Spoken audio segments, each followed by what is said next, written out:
Hello everyone. I'm here today to present a comprehensive review of 10 articles. I've taken a closer look at the core argument, weighing their strength against their limitation.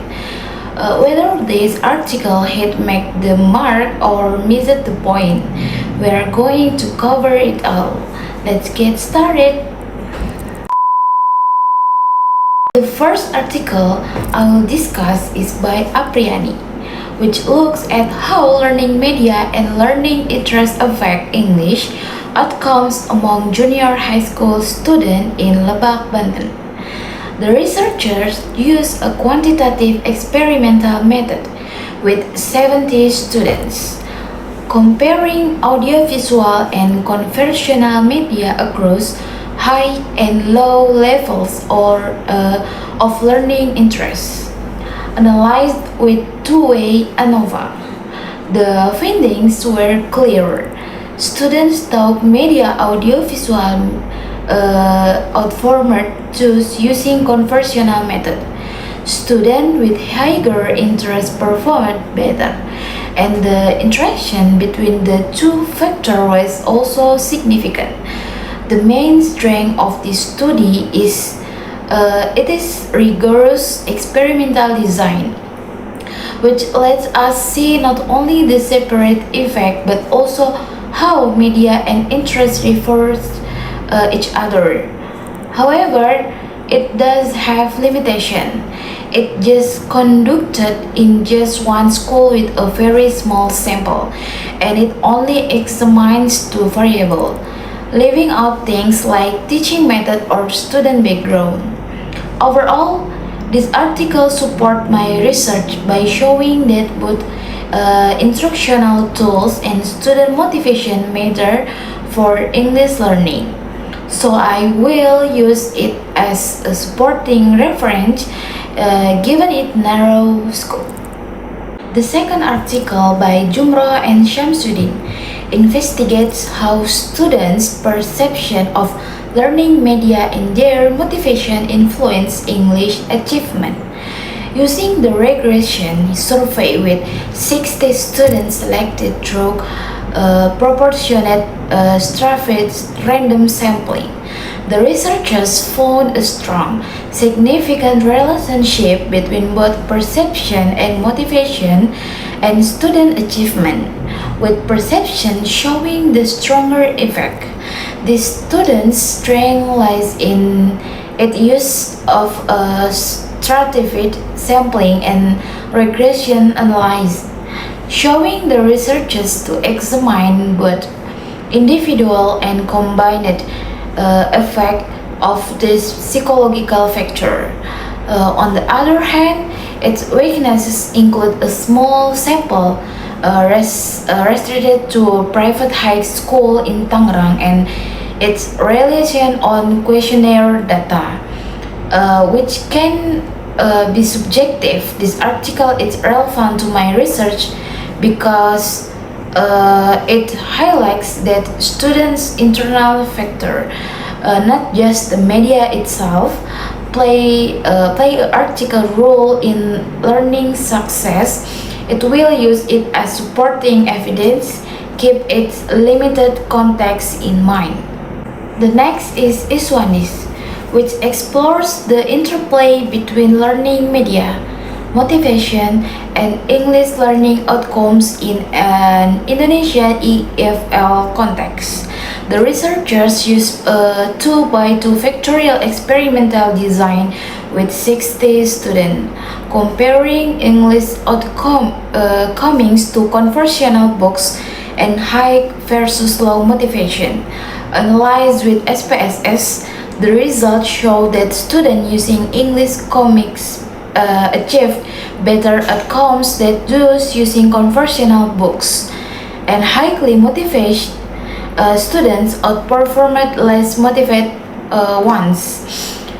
With a significant interaction between the two factors, the strength of this study is its creative use and comic as an alternative medium, showing that engaging material can meaningfully boost outcomes. However, like the previous studies, it has a small sample size and a narrow context, focusing only on comics without considering other media types. This article reinforced my argument that innovative media combine with strong motivation in just uh, English learning, so I will use it as supporting evidence.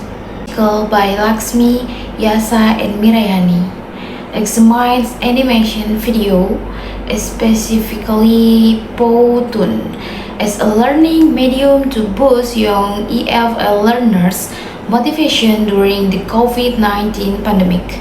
Unlike the previous studies, this is a library research or quantitative study that synthesizes findings from multiple prior journals and books. The authors conclude that Powtoon is highly suitable for young learners because it combines audio and visual stimulation that match children's characteristics and keeps them engaged during online learning. Its main strength is the breadth of synthesis, drawing on many previous studies to build a well-supported argument. But because it is purely library-based, it lacks primary data, such as direct classroom observation, which limits how much we can generalize its claims. This article is highly relevant to my research on technology and language learning, particularly around choosing age-appropriate digital media for younger learners. 5 by Miftah investigates the impact of social media platforms, WhatsApp, Facebook, Twitter, and Instagram on EFL learning during COVID-19. It is a quantitative survey study involving 166 undergraduate students in Saudi Arabia using a 10-question questionnaire. The finding the striking for learning English, especially for improving writing and reading skills. The article also includes 12 bar and pie chart, plus an original mode categorizing learners' challenge into technical, psychological, and learning specific issues. Its strengths are the clear, accessible quantitative approach and the fact that it explores an under-researched context. Saudi EFL learners during the pandemic. The main weakness is that the sample comes from just one university and the data relies on self-report perception, which limits how broadly we can apply the findings. The study complements the Powtoon research by widening the lens to everyday social media platform, and it's a valuable reference for my research on technology in EFL learner. To the sixth article by Prabhawati and colleagues looks at students' perception of online media like Google Classroom, YouTube, and WhatsApp used by teachers during the pandemic. This is a qualitative descriptive study based on interview with 20 11th grade students in Goa, Indonesia. Analyzed using the Mills and Huberman model.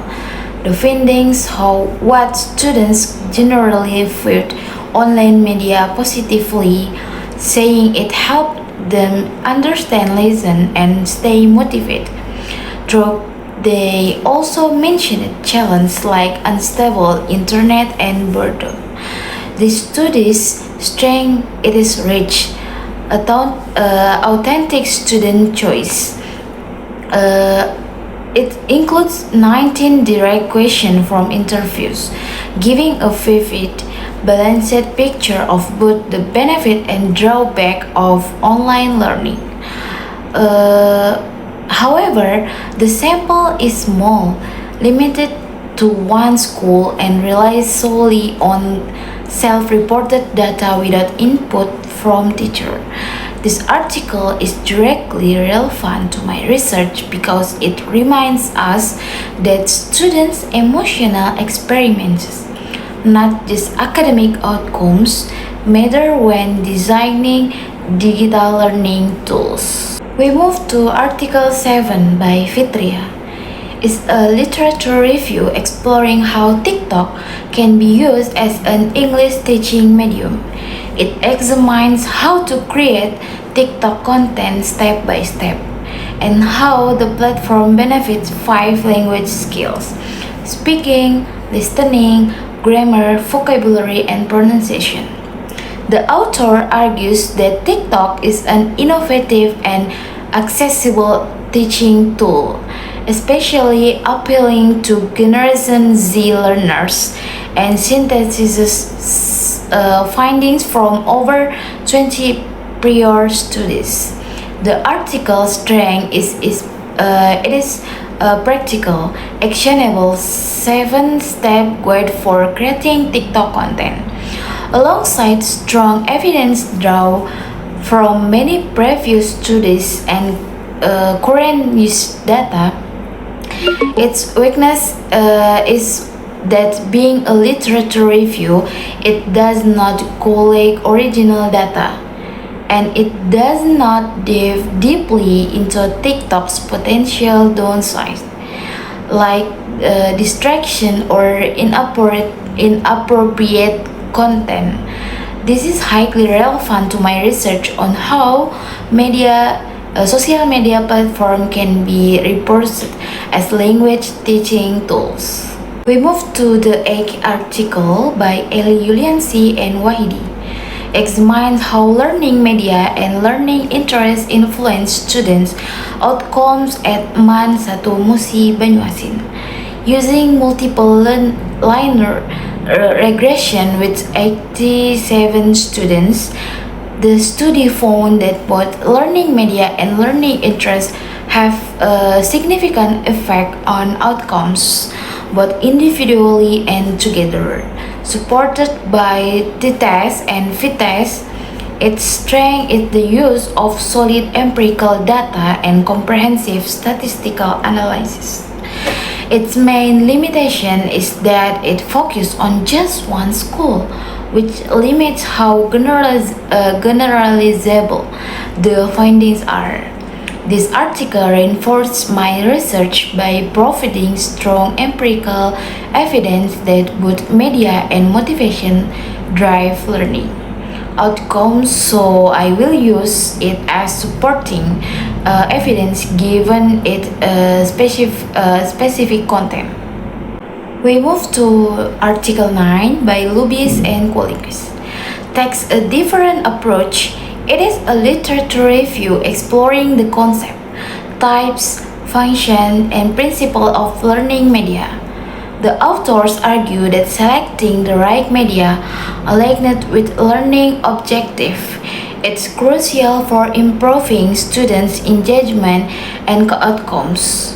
Its strength it is clear, comprehensive theoretical explanation it provides about media classification and selection. Its main weakness is the lack of empirical data. There is no classroom experimentation to test these theoretical claims directly. This article is highly relevant to my research because it lays the theoretical groundwork for my media selection methods, even though I will treat it as a supporting descriptive source. The 10th article by Riyandi examines the effectiveness of technology-based learning media in relation of English achievement in a vocational high school. using a correlational method with 32 students. The study found a significant positive relation of 19 between technology use and achievement, contributing 36% to student performance. Its strength is the use of clear statistical evidence, including normality and relation tests, which strengthens the credibility of these findings. Its weaknesses are the small sample size and narrow research setting, limiting generalizability. This article closes out my review by reinforcing the value of technology-based media for improving English achievement, and like several others, I will reserve as supporting reference in my research.